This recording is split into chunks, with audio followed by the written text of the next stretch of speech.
Welcome to நேத்தோட match சொல்லிட்டா போச்சு. So நேற்று மேட்சை பொறுத்த வரைக்குமே வந்துட்டு பார்த்தோம் அப்படின்னா ஆர்சிபி என்னதான் அதிரடி காட்டியிருந்தாலும் அதே அளவுக்கான ஈக்குவல் அதிரடி அப்படின்றது சிஎஸ்கேவும் காட்டியிருந்தாங்க அப்படின்னே சொல்லலாம். ஸோ கிட்டத்தட்ட 6 வருஷத்துக்கு அப்புறமா பார்த்தோம் அப்படின்னா 150 ரன் சேசிங் அப்படின்றத சிஎஸ்கே வெற்றிகரமாக பண்ணதில்லை அப்படின்ற மாதிரி ரெக்கார்ட்லாம் இருந்தாலும் நேற்று வந்துட்டு லாஸ்ட் பால் வரைக்குமே போராடி இருந்தாங்க அப்படின்னே சொல்லலாம்.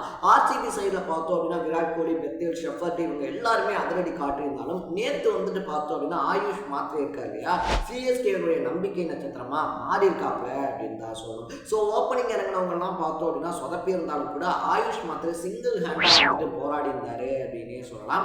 ஆயுஷ் மாத்திரை அந்த ஜடேஜா எவ்வளவுதான் ட்ரை பண்ணியிருந்தாலும் லாஸ்ட்ல 2 பால் வித்தியாசத்துல சிஎஸ்கே தோத்து போயிருக்காங்க அப்படின்னு தான் சொல்லணும். என்னதான் சிஎஸ்கே தோத்துருந்தாலும் பழைய சிஎஸ்கேவை கண்ணு முன்னாடி பார்க்குற மாதிரி இருந்துச்சு அப்படின்னே சொல்லலாம். நேற்று மேட்சை நீங்க பார்த்துருந்தீங்கன்னா உங்களுடைய பாயிண்ட் ஆஃப் வியூவை கமெண்ட்ல போட்டு மறக்காம சேனலை ஃபாலோ பண்ணிக்கங்க.